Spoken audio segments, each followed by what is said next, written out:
മലയാളത്തിലെ തന്നെ ഏറ്റവും മികച്ച ക്യാമ്പസ് ചിത്രങ്ങളിൽ ഒന്നായിരുന്നു നമ്മൾ എന്ന സിനിമ. നമ്മൾ എന്ന ചിത്രത്തിലൂടെ മലയാളികൾക്ക് മുൻപിലെത്തി നിരവധി ആരാധകരെ സൃഷ്ടിച്ച ഒരു നായികയുണ്ട്, രേണുക മേനോൻ. പിന്നീട് മലയാളത്തിലും അന്യഭാഷകളിലുമായി നിരവധി ചിത്രങ്ങളിൽ വേഷമിട്ടെങ്കിലും വിവാഹശേഷം രേണുക സിനിമയിൽ നിന്നും പിന്മാറുകയായിരുന്നു. ഇപ്പോൾ കാലിഫോർണിയയിൽ ഭർത്താവിനും 2 പെൺമക്കൾക്കുമൊപ്പം സന്തോഷമായി ജീവിക്കുകയാണ് രേണുക. നമ്മൾ എന്ന സിനിമയിൽ അപർണ എന്ന കഥാപാത്രമായി എത്തി മികച്ച പ്രകടനമായിരുന്നു താരം കാഴ്ചവച്ചത്.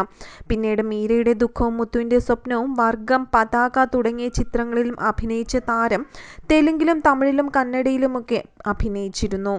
2006 ശേഷം സിനിമയിൽ നിന്നും വിട്ടുനിൽക്കുകയാണ് താരം. അതേസമയം വർഷങ്ങൾക്ക് ശേഷം തൻ്റെ വിശേഷങ്ങൾ പങ്കുവച്ചുകൊണ്ട് താരം തന്നെ എത്തിയിരിക്കുകയാണ്. വീണ്ടും മലയാളത്തിലേക്ക് തിരിച്ചെത്തുമോ എന്ന ചോദ്യത്തിന് താരം മറുപടി പറയുന്നുണ്ട്. നല്ലൊരു റോളിലേക്ക് വിളിക്കുകയാണെങ്കിൽ മലയാളത്തിലേക്ക് തിരിച്ചെത്തുമോ എന്ന ചോദ്യത്തിന് ഇല്ലെന്നായിരുന്നു രേണുകയുടെ മറുപടി. അവിടെ അത്രമാത്രം ആളുകളെ കിട്ടാത്ത ബുദ്ധിമുട്ടുണ്ടോ എന്നായിരുന്നു ചിരിച്ചുകൊണ്ടുള്ള രേണുകയുടെ മറുചോദ്യം. സിനിമയെ വളരെയധികം സ്നേഹിക്കുന്ന, അത് തന്നെ കരിയറാക്കണമെന്ന് ആഗ്രഹിച്ചു നിൽക്കുന്ന നിരവധി പേർ മലയാളത്തിലുണ്ടെന്നും അതുകൊണ്ട് തന്നെ ഏത് കഥാപാത്രമായാലും അവരെപ്പോലുള്ളവർ ചെയ്യുന്നതാകും നല്ലതെന്നും രേണുക പറയുന്നുണ്ട്. അതേസമയം നമ്മൾ സിനിമ ഷൂട്ട് നടക്കുമ്പോൾ സിദ്ധാർത്ഥുമായി ഉണ്ടായ അനുഭവങ്ങളെക്കുറിച്ചും രേണുക പറയുന്നുണ്ട്. സിദ്ധാർത്ഥും രേണുകയും കാണുന്ന സമയങ്ങളെല്ലാം വഴക്കായിരുന്നു എന്നാണ് രേണുക പറയുന്നത്.